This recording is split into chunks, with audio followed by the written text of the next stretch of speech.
বন্ধুরা, আপনারা যদি জানতে চান যে আসলে যে এত দামি দামি ফোনগুলা, স্যামসাং আইফোনের ফোনগুলা এত কম দামে কেমনে চোর বাজার বা অন্য কোনো একটা বাজারে বিক্রি করে, তো এটা আপনাদের মাথায় চিন্তা আসতে পারে যে এটা কেমনে হলো, কেমনে এত দামি দামি ফোনগুলা এত কম দামে বেচে, নিশ্চয়ই কোনো আছে, খোট আছে। তো আপনারা ভাববেন ওটা কি, তো আজকে আমি আপনাকে সেটা বলতে চাইছি। তো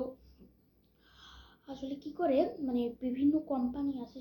তারা কি করে, বিভিন্ন অর্গানাইজেশনাল যে কোম্পানি আছে তারা কি করে রিয়েল যে ফোনগুলা ওগুলা ডুপ্লিকেট করাতে কি হয়, ফোনগুলা যেই real screen quality, camera quality, তারপর পিকচার, এগুলো সব ওরা ডিফারেন্ট করে, আর ওগুলো চিপ হয়। তারা আচ্ছা, ওরা যদি কপিও করতো ভালো মেটেরিয়াল দিয়ে, তাহলে তো কি হইতো, তাহলে তো তা ওরা ভালো দামে বেচতে পারতো। তো ওরা কি করে, ওইটাকেই রেপ্লিকা বানায়, মানে কপি করে